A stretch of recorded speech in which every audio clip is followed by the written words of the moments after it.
Hello guys, welcome again to my channel. इस video में हम डिस्कस करेंगे कुछ इंटरव्यू के क्वेश्चन। ये इंटरव्यू के question Saudi Aramco engineering standard से रिलेटेड है। सऊदी अरामको प्रोजेक्ट्स पे जितनी भी इंटरव्यू पूछी जाने वाली क्वेश्चन है वो आज मैं डिस्कस करूंगा। एक प्रॉपर रेफरेंस दूंगा, सऊदी अरामको इंजीनियरिंग स्टैंडर्ड में डिस्कस करूंगा। स्टार्ट करते हैं अपने आज की इस वीडियो को। क्वेश्चन नंबर 31 है हमारे पास, what is the required asphalt temperature on site. कहते हैं कि असफाल्ट का टेम्परेचर साइट पे कितना होना चाहिए। 139 सेंटीग्रेड से लेकर 163।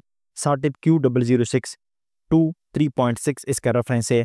Saudi Aramco engineering standard Q006 complete asphalt की जितनी भी डिटेल है उसमें अगर हमारे पास बेस कोर्स है, वेयरिंग कोर्स है, प्राइम कोट है, टेक कोट है, इसकी कंप्लीट जितनी भी डिटेल है वो हमारे पास Saudi Aramco engineering standard Q006 में डिफाइन हुई है।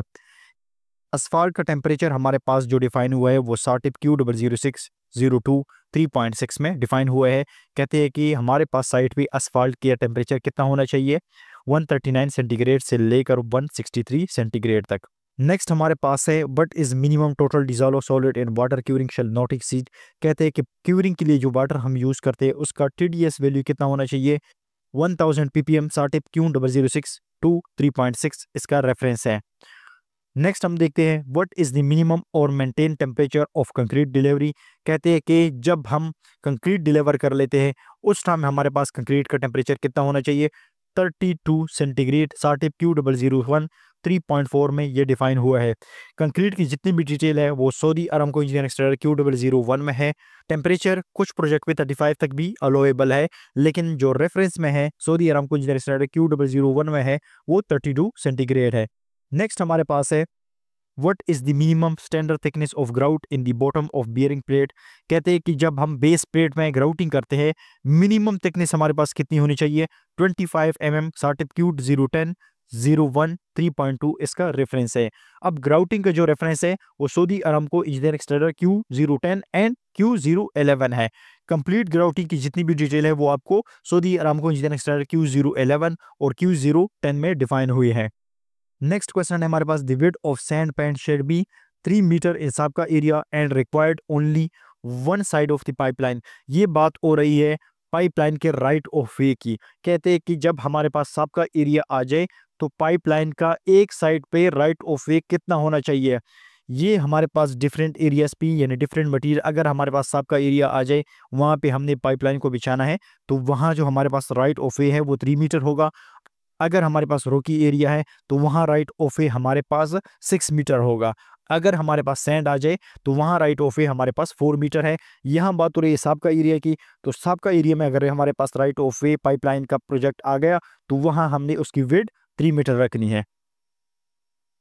नेक्स्ट क्वेश्चन है हमारे पास, the side of the fill shall not be steeper than 35 साटिब L450। ये बात हो रही है इस पाइपलाइन की जो हम बम कंस्ट्रक्शन करते हैं। पाइपलाइन के ऊपर एक बम कंस्ट्रक्शन किया जाता है, जो बम का एंगल है वो हमारे पास 35 डिग्री तक होना चाहिए, इससे ज्यादा नहीं होना चाहिए।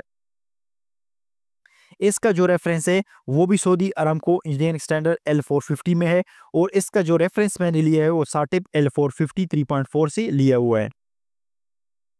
नेक्स्ट हमारे पास है, anchor board shall be compliant standard drawing. इसका मतलब है कि जब हम एंकर बोल्टिंग करते हैं तो हमारे पास जो ड्राइंग फॉलो होती है वो किस स्टैंडर्ड के मुताबिक होती है, उसका रेफरेंस हमारे पास है AA036 322 साटिब Q01 टू 3.3 में ये डिफाइन हुआ है एंकर बोल्ट की डिटेल के बारे में। नेक्स्ट हमारे पास है, slump and density test shall be made with frequency of not one test of each 115 cubic meter of concrete, one each of the day each class of concrete delivery ASTM C94 section 16.4 इसका reference है और standard है। इसका मतलब है कि अगर हमारे पास 115 क्यूबिक मीटर कंक्रीट हो रही हो तो हमने उसमें एक स्लम टेस्ट परफॉर्म करना है। अगर 115 क्यूबिक मीटर से हमारे पास स्लम ज्यादा आ जाए, अगर हमारे पास क्लास 1 है तो हमने स्लम परफॉर्म करना है। अगर हमारे पास क्लास चेंज हो गई तो हमने दूसरा स्लम इसके लिए भी परफॉर्म करना है, या अगर हमारे पास कंक्रीट की क्वांटिटी 115 से ज्यादा आ जाए तो हमने स्लम डिफरेंट यानी एक से ज्यादा परफॉर्म करने हैं। नेक्स्ट हमारे पास है, under all foundation one test every 1000 square feet 90 square meter of each lift साटिब A114 3.3। इसका मतलब है कि हमारे पास जितनी भी फाउंडेशन वर्क हो रही है, अगर हमारे पास एरिया 1000 स्क्वायर फीट या 90 स्क्वायर मीटर से ज़्यादा हो जाए तो हमने उसके अंदर एक टेस्ट परफॉर्म करना है। ये एफडीटी या कंपैक्शन जो हमारे पास न्यूक्लियर टेस्टिंग मशीन्स यहाँ परफॉर्म होती है, उस टेस्ट की बात हो रही है। यानी हमारे पास अगर 1000 स्क्वायर फीट से एरिया ज़्यादा आ जाए तो हमने उस पे 2 टेस्ट परफॉर्म करने हैं। अगर 1000 स्क्वायर फीट एरिया है तो हमने एक टेस्ट उसमें परफॉर्म करना है। नेक्स्ट हमारे पास है under area of paving road base and sub base 1 test every 180 square meter 2000 square feet of each lift. ये बात हो रही है रोड सब बेस और बेस मटेरियल की। इसका मतलब है कि अगर हमारे पास 180 स्क्वायर मीटर एरिया के अंदर हमने एक टेस्ट परफॉर्म करना है या हमारे पास 2000 स्क्वायर फीट एरिया आ गया तो हम इसमें एक टेस्ट परफॉर्म करेंगे। ये भी आपकी बात हो रही है एफडीटी कंपैक्शन टेस्ट की या न्यूक्लियर ट्रॉक्सल मशीन से जो हम कंपैक्शन फायर करते हैं उसकी बात हो रही है। कंपैक्शन फाइंड करने की बात हो रही है जो हम टेस्ट परफॉर्म करते हैं।